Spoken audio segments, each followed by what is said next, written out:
vous déplacer pour vraiment couvrir notre événement. Et sans tarder, nous allons commencer par des prières. Dañuy ñaan ñu def Fatiha Falaxe ak Naas ñaan suñu borom def si ndam si njëriñu Sénégal jërëjëf.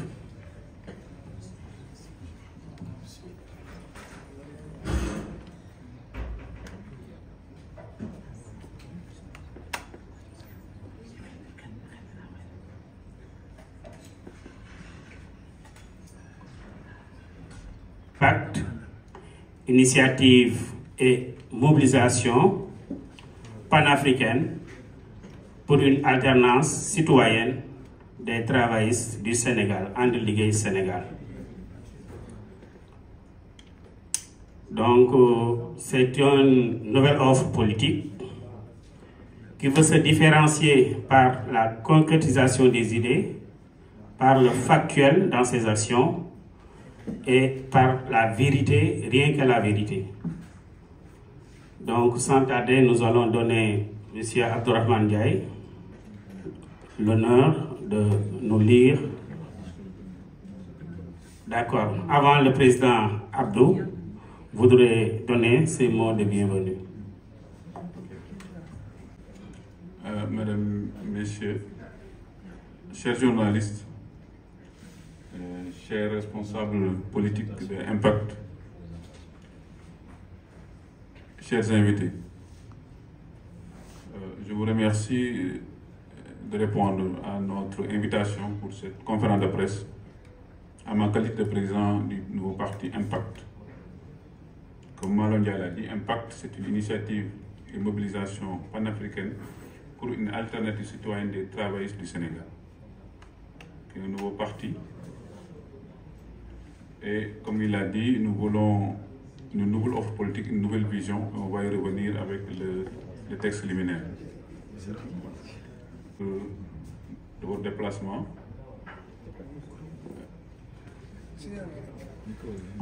Nous, à un moment donné, on voulait faire un lancement avec une assemblée générale grandiose au mois d'octobre. Mais avec aujourd'hui la dissolution de l'Assemblée nationale et la programmation d'élections législatives au 17 novembre, cela nous a amené aujourd'hui à revoir notre plan d'action. Donc, c'est pour cette raison que nous avons invité à cette conférence de presse. Comme je l'ai dit tantôt, cette période quand même est vraiment marquée. En tout cas, je tenais à dédier une pensée profonde et sincère à tous nos compatriotes disparus, notamment les migrants ces femmes et ces hommes qui, par la quête d'une vie meilleure, ont perdu leur vie dans les eaux profondes des océans. J'associe aussi cette pensée profonde et sincère à tous ceux qui ont perdu leur vie sur les routes depuis quelque temps et aujourd'hui dans les inondations. Donc nous voulons vraiment observer une minute de silence à la mémoire de ces disparus sénégalais, de ces âmes courageuses, de toutes ces populations qui se battent aujourd'hui dans les inondations à Touba, à Kaolack, à Kolda et dans d'autres localités. Ces populations qui luttent pour pouvoir survivre dans des conditions extrêmement difficiles. Je pense que ces gens-là, ces populations-là, méritent une mobilisation de toutes les énergies au Sénégal. C'est la raison pour laquelle, en tout cas, nous avons jugé nécessaire aujourd'hui de lancer notre mouvement, notre parti politique pour pouvoir voir dans quelle coalition nous allons apporter notre soutien pour les prochaines élections. Donc, sans plus tarder, je vais donner la parole à M. Ndiaye qui va vous lire le texte liminaire. Après lui, nous sommes ouverts aux questions, à toutes les questions. On est responsable depuis 3 mois, nous avons waxtaan di xalaat ci benn parti bu bees bu ñu war a tënk yàlla nag moo dogal tey ñi def conférence de presse waaye lii dootoon suñu yéene moo doon ñu dajale tous les responsables tous les militants ñu lancé suñu parti au mois d'octobre waaye gis ngeen li xew Sénégal indi nañ une décision tas assemblée nationale ne dañuy dem élection le 17 novembre loolu nag moo indi ñu taxaw ñu xool beneen taxawaay tey boo gisee ñu taxaw nii responsable Dakar rek ñoo fi tooy responsable yi Thiès yi ñëwuñu région yëpp benn responsable déplacé wul parce que dañ ko jël dans la va-vite parce que le temps nous est compté donc di leen sant bu baax a baax di leen gërëm waaye di am naqar di am tiis ñun ñëpp Sénégal ku fi dëkk tey war nga am lu la métti parce que sa xol bu demee ci buñ gisee lu ëpp ñaari téeméeri ñu dee ba ki démb ci ndox ci biir géej gi gis ngeen fan yii li dal ñi dee ci tali bi ak ñeneen ñoo xam ne tey ndox mi nangu na seen kër yàq na leen am ñu ci dee sax loolu lépp tey bu ñu toogee fii di wax war na leen bàyyi xel di ñaan yàlla mi am yërmande yàlla na leen yàlla dolli yërmande yàlla leen yàlla xare aljanna ñun nag suñu yéene mooy fexe ñu xool beneen li ñuy defaree politique parce que jàpp nañu Sénégal président Diomaye Faye bañ ko falee day am nu ñuy wax dafay am loo xam lu bees li ñëw Sénégal mooy day am yeneen responsable politique alay sago léegi xale yi ñooy politique mag ñi dañu war a dem à la retraite donc ñun loolu tax tey ñu nekk ay cadres yoo xam ne am ambition ñoo xam ni am na ñoo xam ne mos nañu politique waaye am na ñoo xam ne mosuñu politique ñooñu ñëpp ànd nekk benn tey ne dañuy waxtaan ak Sénégal yi wax leen suñu vision boo xam ne dañ ko tënk ci loo xam ne lu mën a nekk la parce que ñoo xam ne dañoo yàgg liggéey ci agriculture liggéey ci économie liggéey ci élevage liggéey boobu yëpp tey lañ bëgg partager les Sénégalais donc di leen sant bu baax di leen gërëm waaye suñu xel jógul ci tey ñoo xam ne ñu ngi ci biir ndox mi ñoo xam ne ñu ngi tey Touba ñu ngi Kaolack ñu ngi Kolda ñu ngi ci yeneen dëkk yoo xam ne tey buñ toogee fii di def conférence de presse ñoom ñi ngi toog xool nan lañu fexe ba nelaw duñ mën a nelaw duñ mën a dund ak seen njaboot tey loolu métit boobu tey war na tax Sénégal yëpp daje nekk benn pour xool nu leen jàppale donc loolu laa xam ne naa ko wax di ñaan yàlla lépp lu ñu sumb yàlla na ci def jàmm donc di présenter ñi nekk ci présidium bi di commencer ci monsieur Malo Ndiaye secrétaire général ci Abdourahmane Ndiaye chargé de la communication toppale ci monsieur Modou Diouf ak ñoo responsable ni ci gannaaw ñoom tëtu donc ñoo nekk ci présidium bi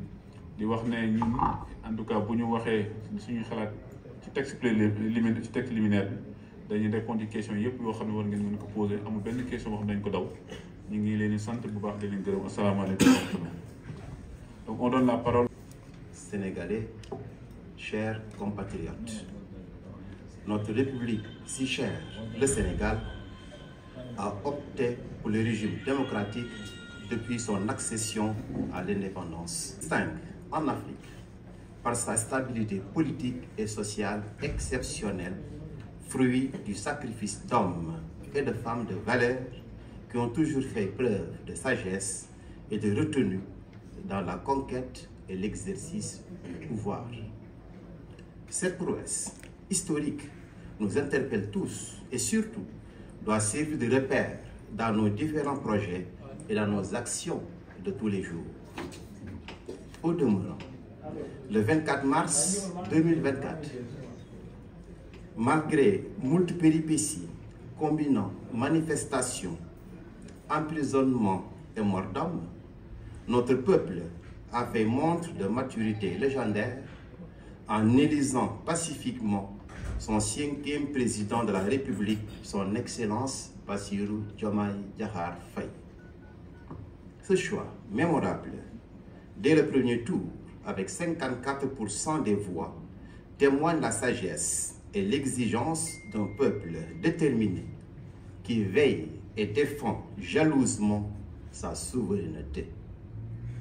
Osons le dire, l'actuel régime n'a pas trouvé un pays au clignotant vert sur le plan économique, surtout concernant son taux d'endettement, ce qui, naturellement, se détend sur le bilan d'étape après 6 mois de magistère. Toutefois, nous appelons à plus de diligence dans la gestion des urgences qui continuent d'éprouver les Sénégalais. Parmi celles-ci, nous citerons les accidents mortels de la route,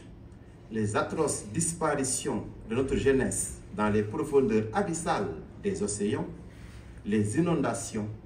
la cherté des denrées de première nécessité, les pertes d'emplois et la dégradation continue des agrégats macroéconomiques. C'est dans ce contexte que nous informons les Sénégalaises et les Sénégalais de la naissance de notre parti politique, Initiative et Mobilisation panafricaine pour une alternative citoyenne des travaillistes du Sénégal, Impact And Liggéey Sénégal. Ce parti, nouvellement créé, s'engage à être le défenseur infatigable des travailleurs, de la dignité des Sénégalaises et des Sénégalais où ils se trouvent, à lutter contre le chômage et le travail indécent, à œuvrer à la bonne marche de notre pays, à contribuer activement au bouillonnement intellectuel du champ politique dans des débats contradictoires et des propositions pertinentes dans l'unique but de conquérir pacifiquement le pouvoir et servir efficacement les Sénégalais. Notre parti est fortement ancré dans les valeurs culturelles sénégalaises et agrippé au panafricanisme, mais aussi ouvert aux réalités géopolitiques, au brassage culturel et aux défis de la mondialisation. Notre offre politique s'articule autour de 5 points. Une souveraineté alimentaire réaliste et réalisable à moyen terme avec des moyens renforcés dans la production et la protection des produits tels que le riz, l'huile, le sucre, la tomate, l'oignon, la pomme de terre et le lait. Un développement industriel adossé sur la transformation de toutes nos ressources naturelles, une préférence nationale soutenue dans les commandes publiques, la promotion de l'entrepreneuriat et des mesures d'accompagnement des investisseurs dans des domaines stratégiques.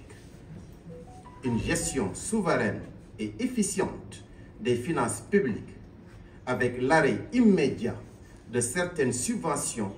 dont celles sur les semences qui seront directement affectées aux moyens de production et dans la maîtrise de l'eau. Une gestion responsable, efficiente et souveraine de la dette publique. Une équité sociale avec le développement des infrastructures sociales de base et l'instauration de revenus minimum forfaitaires pour tous les Sénégalais vulnérables de l'intérieur et de l'extérieur du pays, financés par des taxes parafiscales sur les ressources minières, gazières et pétrolières. Enfin, la suppression des exonérations sur les droits de douane concernant les produits de première nécessité,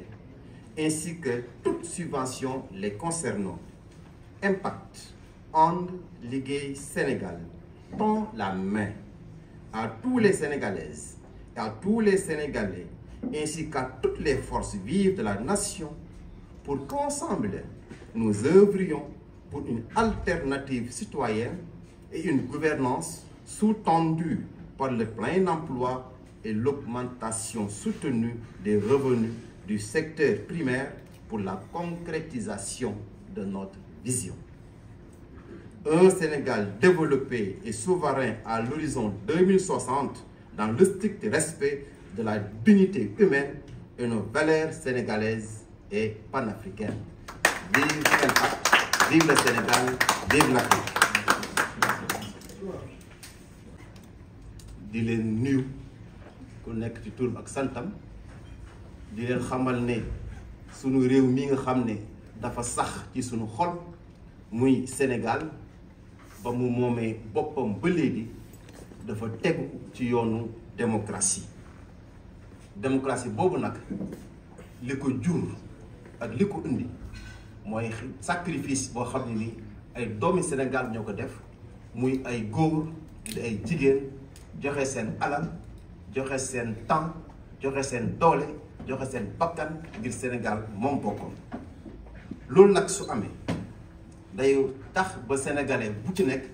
war nga mun a xalaat naka nga mën a indee sa participation ci tabax suñu réew mi di Sénégal. ci kaw lépp fi ma ci xew ci manifestation ci agression ci lépp loo xam ne nii deret tuur na fi bakkan daanu na fi ci kaw loolu la sénégalais yi jóg ci kaw jàmm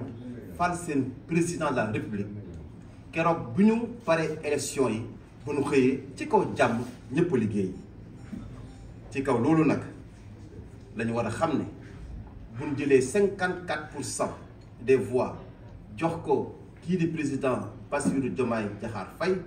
loolu dafay wane ne sénégalais yi nekk nañ peuple boo xam ne ni c'est un peuple ancré peuple boo xam ne dañ koo xamee ci ay valeurs dañ koo xam ci njàmbarte dañ koo xam ci kaw dëggu dañ koo xam ci liggéey dañ koo xam ci bëgg sa réew dañ koo xam ci fexe ba sénégalais bi ak fépp foo mënti nekk nga nekk dans de bonnes conditions mën a dund bu mucc ay umpale wuñ ne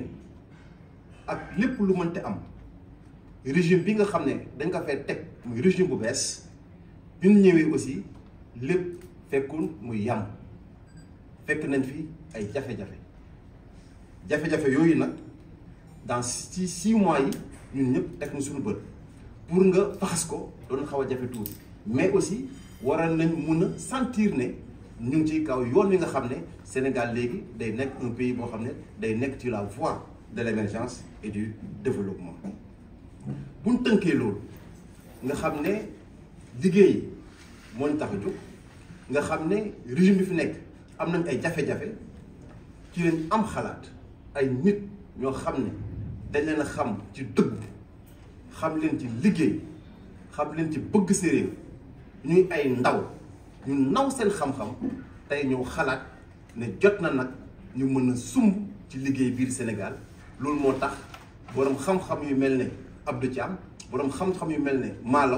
Malaw Ndiaye bien sûr ñu taxaw xalaat ne war nañ mën a am un parti politique boo xam ne day ñëw bokk ci liggéey bi ñu ànd tabax Sénégal parti boobu nag tey moom la ñuy yëgal Sénégalais yi moom la ñuy woowee impact ànd liggéey initiative et mobilisation panafricaine pour une alternative citoyenne des travaillistes du Sénégal donc ànd liggéey Sénégal boobu nag tey moo waral tey ji ñu taxaw fii jàkkaarloo ak yéen pour yëgal leen ne parti boobu tey juddu na muy parti boo xam ne dafa bëgg fexe ba lépp lu nekk Sénégal mën a ñoŋ liggéey am xale yi ndaw yi am liggéey mag ñi mën a dund mucc ayib ku xiif lekk ku feebar faju loolu waral nag parti bi nga xam ne mooy impact ba mu xalaatee xool ay axes yoo xam ne fii mën na faa mën a woon tegu ba répondre à toutes les sollicitations des Sénégalais ba nga xam ne bii képp ku Sénégalais fa nga nekk li sa yitte war na cee mën a jóg def ci ay jéego ba nga gis ci sa bopp loolu lañ jël nag tënk ko ci juróomi pàcc bu ci nekk nag dafa am loo xam ne loolu ñu ko tëggee partie bu njëkk bi mooy moom sa bopp ci wàllu alimentaire maanaam ku xiif mën a lekk umpale wu leen ne jamono ju ñu toll nii wax ji bari na simplement parce que njug mi cher na dund gi cher na cheraay dund boobu nag war na def le parti impact tey mu taxaw dañu war a moom suñu bopp sur le plan alimentaire nga xam ne léegi du ñu jéggaani dara lépp loo xam ne nii war nañ ko mën a dundee fi lañ ko war a bayee beneen bi nga xam ne mu ci wàllu koom-koom di développement industriel loolu nag dañ koy teg ci loo xam ne ni dañ war a def ba nga xam ne lépp lu ñu soxla ci wàllu industrie fii lañ koy amee nga xam ne ci wàllu investissement ci wàllu entrepreneuriat maanaam ku am xam-xamu créer sa entreprise nga mën a am sa entreprise bopp doo wértu kenn doo xaar état doo xaar kenn donc loolu partie bii di impact na ci liggéey bu baax ñetteelu pàcc bi muy nga moom sa bopp ci wàllu finance umpale woon leen ni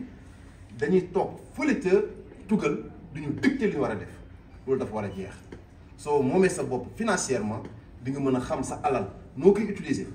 foo koy dugal lam lay jural ak lam lay indi te loolu parti impact dañ ci taxaw liggéey ci bu baax a baax a baax. ñeenteel bi mooy ñu tolle la ñëpp bañ a am favoritisme du ñu jël kenn teg ko ci kaw kenn dañuy jël Sénégalais yëpp ñu nekk benn jël gox yëpp également ñu nekk benn nga xam ne bi duñ am ay gënalante te ci kaw loolu parti impact da ci tax di liggéey ba nga xam ne bi Sénégalais ak foo mënti nekk muy biir réew ak bitim réew dañu gis sa bopp bu baax ci liggéey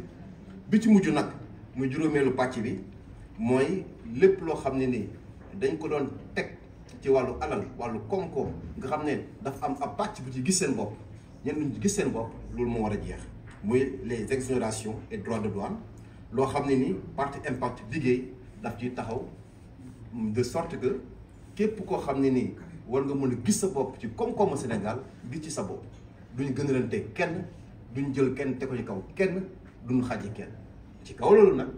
parti impact dafa taxaw comme dafa woote ànd liggéey Sénégal liggéey boobu nag du ci seppi kenn du ci xajji kenn du ci ñooru kenn parti biir impact tàllal na loxoom képp kuy sénégalais muy góor muy jigéen ak bépp mouvement politique ak bépp parti politique boo xam ne nii li la ñor mooy Sénégal li nga soxla mooy développement Sénégal ci li ngay yëngu mooy bëgg sénégalais yi mën a gis seen bopp ci un développement social économique le parti bi di impact taxaw tàllal loxo ñëpp képp ku gis sa bopp ñoo xam ne ñoo bokk gis-gis bokk jëm nga ñëw ñu sumbandoo liggéeyandoo ngir Sénégal jëm kanam asalaamaaleykum wa rahmatullah.